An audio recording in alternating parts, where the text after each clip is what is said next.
I now pronounce you husband and wife. You may kiss the bride. Ladies and gentlemen, Mr. and Mrs. Ryobalt. That was really good.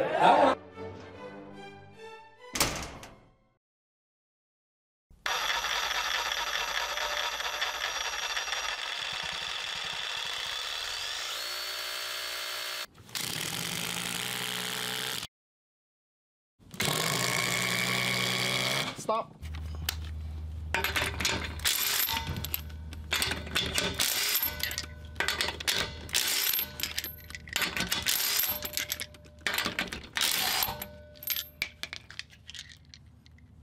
In this video, I will show you how to make a battery adapter to use other brands' batteries on Ryobi tools. Let's get started. Ryobi tools are not my favorite tools. Don't get me wrong, there's nothing wrong with Ryobi tools. I just don't like the battery design, which is not very convenient when you're trying to use the battery for something else other than the Ryobi tools. Plus, 18 volt is not a very good number when it comes to electric vehicles. That's why I go with the Kobalt 24 volt tools. If you've been following my channel, you know how that goes. With that being said, Ryobi still makes great tools. In fact, Ryobi tool line has one of the most varieties of tools of all manufacturers. They make all kinds of weird tools that you don't find in other tool manufacturers. And that's what I like about Ryobi. There are so many tools that some are outright silly. Not only that, but their tools are sold all over the world. United States, Canada, Australia, New Zealand, United Kingdom, to name a few. The reason why I talk to you today about Ryobi tools is because I do have some Ryobi 18 volt tools I want to use, but because my main tools are Kobalt 24 volt, I don't have Ryobi batteries. Well, actually I do, but at least I don't want to have to invest more money in Ryobi batteries. Batteries are expensive and sometimes even more expensive than the tool itself. Plus, it's considered a consumable, and that means you have to replace every once in a while. I have so many Kobalt 24 volt batteries I can't even count. So in this video I will make an adapter so I can use my Kobalt 24 volt battery on Ryobi tools. Disclaimer: because the Kobalt 24 volt is high voltage than the Ryobi 18 volt tools, I would not recommend anyone to do this due to over voltage, and that might end up damaging your Ryobi tools. So do this at your own risk if you want to try it on your Kobalt 24 volt batteries. What I would recommend is some other brands that have similar voltage to the Ryobi tools, like the DeWalt 20 volts, Milwaukee 20 volts, Bosch 18 volt, Black & Decker 20 volts, to name a few. In fact, almost all tool brands use 18 or 20 volt, which is the same by the way.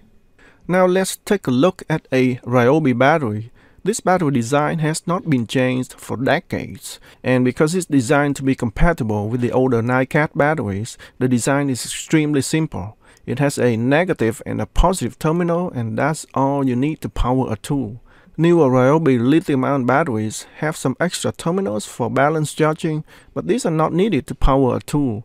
As a comparison, Kobalt batteries have an extra pin in the middle for security purposes. This pin is a communications pin, which will allow the battery to do a handshake to the tool and allow it to operate on the tool. Without the middle pin, you cannot power a Kobalt tool if you just simply connect the negative and positive terminal to the tool. This feature is about the same for almost all other tool brands out there, except Ryobi. So all I need to power a Ryobi tool is to connect a 20 volt power source to the terminals, and it will run like normal. So here is the donor battery I'm going to use for this project. It is a 1.5 amp hour lithium ion. The reason why I choose this battery pack is because it's thin and it's lightweight. So inside the battery we've got the plastic poles for the terminals of the battery. and we got the battery cells and BMS board. The only thing I'm gonna keep is this part. This is the main part I'm gonna keep. The rest of the battery pack, including the BMS and the cells, are gonna be gone. Because this is a 1.5 amp hour battery pack, it doesn't put out a lot of current.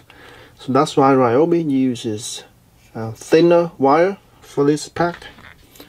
But I'm gonna have to use a thicker gauge wire so that it can handle more current. So this plastic pole is gonna come out like so, just like that. And then I'm just gonna desolder the wires and install my own wires in it. So here it is. I removed the old wire and put in my thicker wire so it can handle more current. Now we're just gonna slide it right in here, just like that.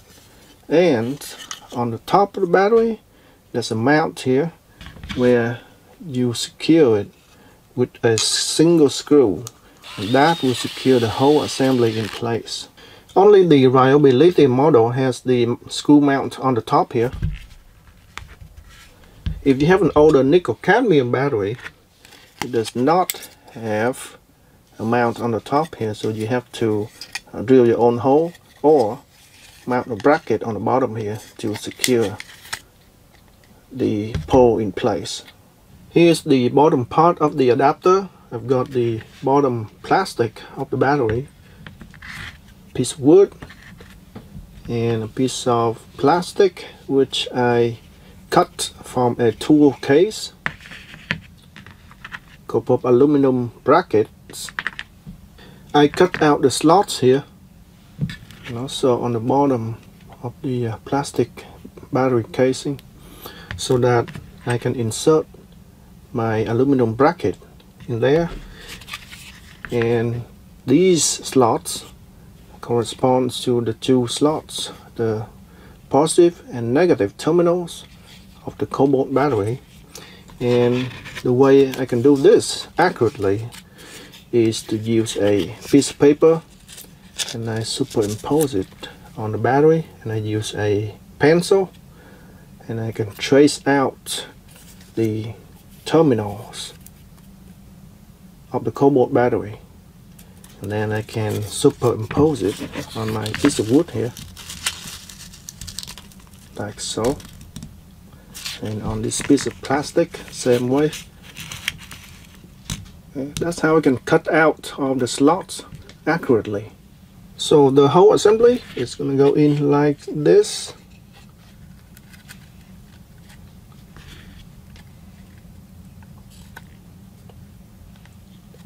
And my aluminum bracket is going to go from the top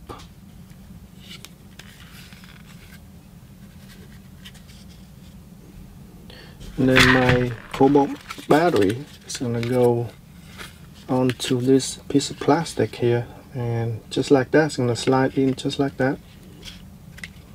And then the mounting screw is going to go in here, one here, and one here. It's going to look something like this. And then the top part of the battery, I've got these two wires for the positive and negative terminal, and they're going to be connected to the two screws. So one is going to go here, one is going to go here, just like that. Then I can close the lid, and that's it, just like that. And my Kobalt battery is going to slide in here, just like that. The aluminum brackets I'm using came from an old heatsink, and the reason why I want to use aluminum is because it's soft and it's easy to work on, and it's very easy to drill holes on. Alright, so I have secured everything together with 4 screws. So on the bottom, got 2 screws that secure the aluminum brackets, and it goes from the bottom up, and then I mount the wire into it, and the wire goes up toward the Ryobi terminals, the 2 terminals here. I also mounted 2 more screws so that I can secure the 3 pieces together more securely. This piece of wood here is just a shim to make the bottom part of the adapter a little bit thicker, so that when I insert my Kobalt battery, it will go all the way in and everything lines up nice and square. If you take a look at the Kobalt battery, there's this part here on the back is a little bit higher than the base of the battery. So when I insert the Kobalt battery in, it will stop right here. Without this piece of wood, it will stop right here, and it will look lopsided. So with this piece of wood, when you slide the battery in, it will allow the raised part on the Kobalt battery on the back here to occupy the empty space here, and allow the 2 parts of the adapter to line up nice and square. Now let's check and compare the voltages between the original Ryobi battery and my contraption here. So this is the Ryobi 4Ah 18 volt battery, and it is fully charged. Got 4 bars here, and the voltage is 20.3 volts when it's full. Maximum is 21 volts. Now let's check on my Ryobalt battery pack. Let's see what we got. 25.1 volts. So 20 volts from the original Ryobi battery versus 25 volts from the Ryobalt battery. Is it going to make a difference in real life use? And that's what I'm going to find out next. And before I do the test, I need to secure this top cover on. So I just have to put 4 screws here, and it will secure the top case together. And here it is. The screws are in, and it is pretty secure. Now let's try a couple of bigger batteries and see if they fit. So 4Ah first. Just like glove.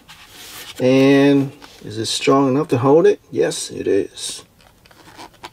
Let's try the 6Ah. This thing is thick and heavy. Boom.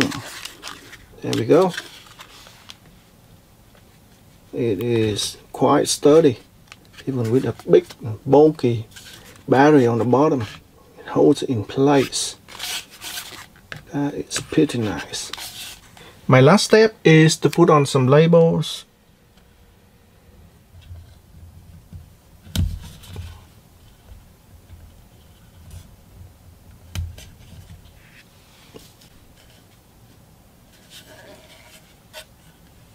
Alright, let's do some tests.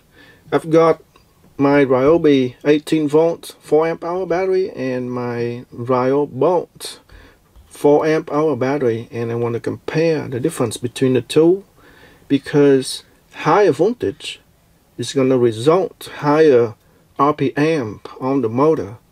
And is that going to be the case for this one? That's what we're going to find out.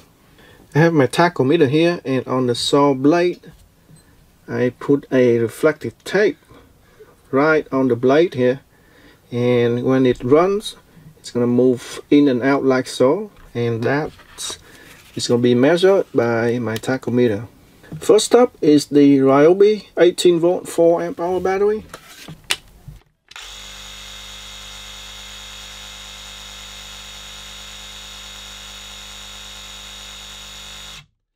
We got it steady at about 3020 RPM. 3200 RPM is about right, because it's what it says exactly on the specs of this saw. 0 to 3100 per minute.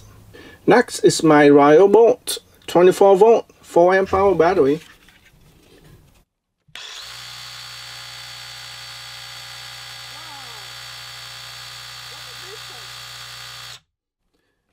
(3,660 RPM).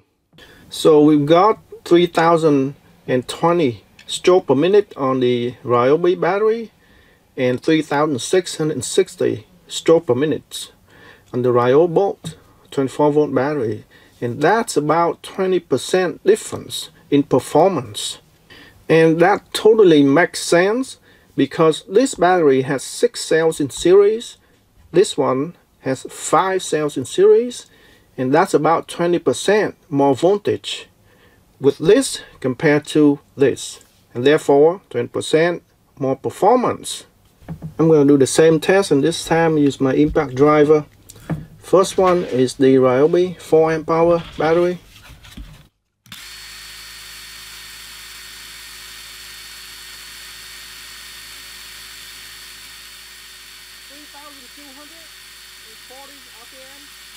Next up is the Ryobalt 24 volt 4 amp hour battery.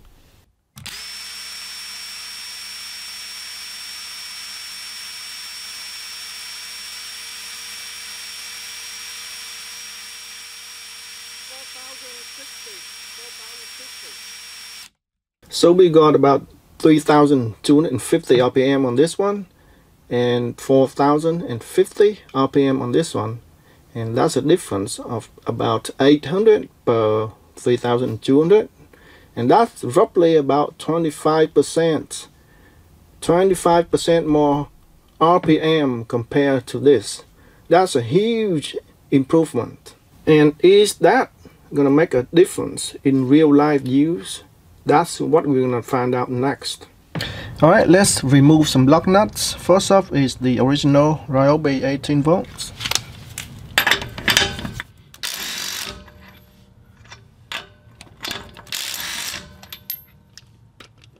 Well, this thing is powerful. Comes right out. Next is the Ryobalt 24 volt. Just like that. So as you can see from the test, the Ryobalt is just a little bit better and faster than the original Ryobi.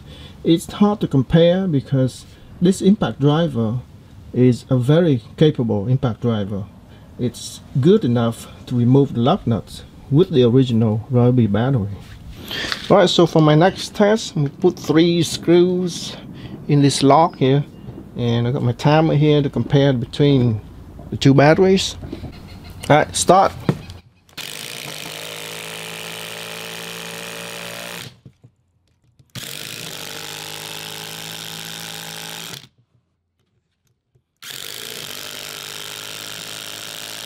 Stop. 14.28 seconds. Next is the Ryobalt 24 volt. Start.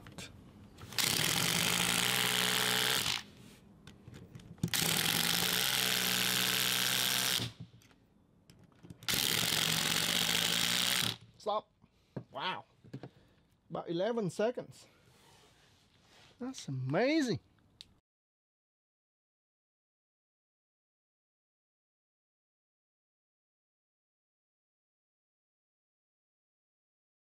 For my next test, I'm going to try and use a bigger screw and compare between the 2 batteries. Go. Stop. About 3.8 seconds. Next one is the Ryobalt 24 volt. Start. Stop. Wow. 2.8 seconds. That's much faster.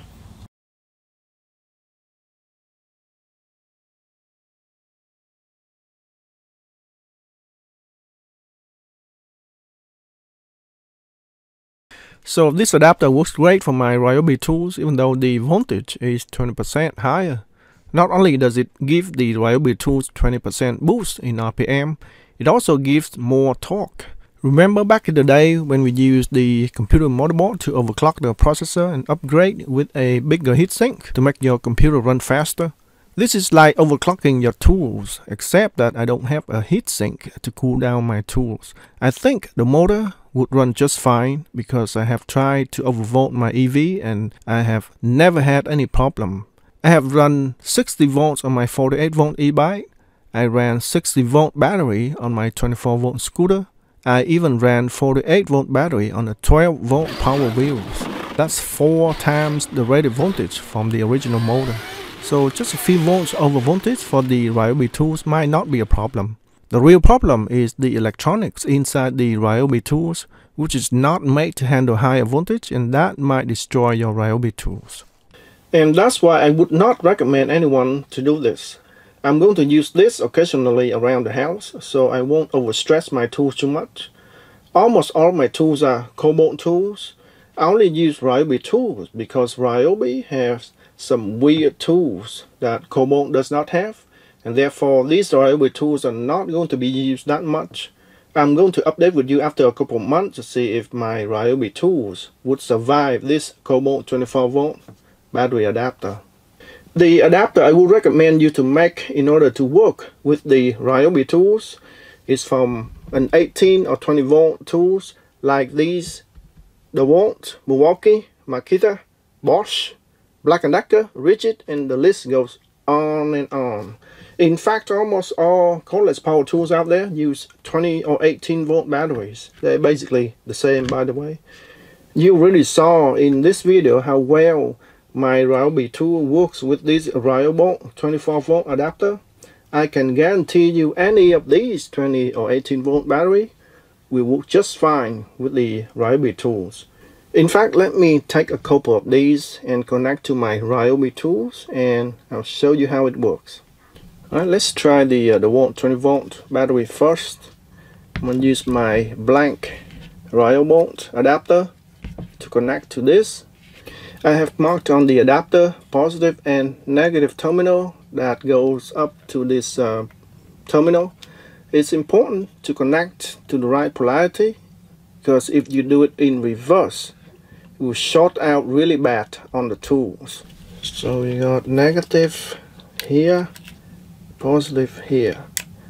Okay, and once connected in reverse and connect to the tool, boom, it sparks really bad. We got 20.5 volt. Now we connect to the tool, and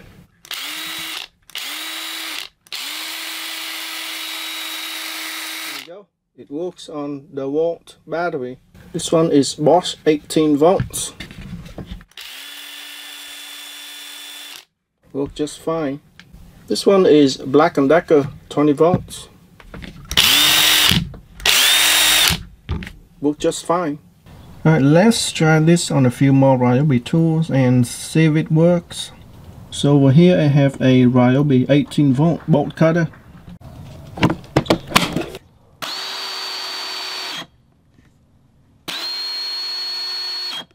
There you go, works just fine. To all of you e-bike owners out there, you think your bike lock is secure? Think again. This one is the Ryobi area lights. Works just fine. This is the lantern. There you go. Works just fine. This is the rotary cutter. This one is an oscillating tool.